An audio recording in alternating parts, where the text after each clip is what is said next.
今日想分享跑步零分 PB 方法。呢個方法我喺正念跑步呢本書學返嚟嘅，而呢本書最主要就係分享運動心理學同正念嘅思維。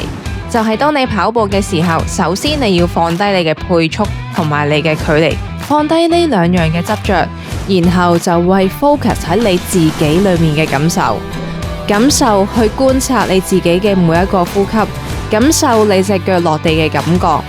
慢慢你就會啟動到你大腦嘅自動航行模式，就好似一架電車一樣，開咗自動駕駛模式，你就咩都唔使做噶啦。而我學咗呢個方式之後，我係咪真係跑得好快？唔係嘅，但係我跑得舒服啲咯，亦都唔再驚跑步會唔會悶。因為當你習慣咗呢一個模式之後，你就會發現，其實當你全神貫注去做一個運動，去 focus 喺自己身體嘅時候，你係已經忘記咗時間嘅流逝。聽緊嘅你，不如下次試下跑步唔好聽歌啊！你話俾我知有咩得着。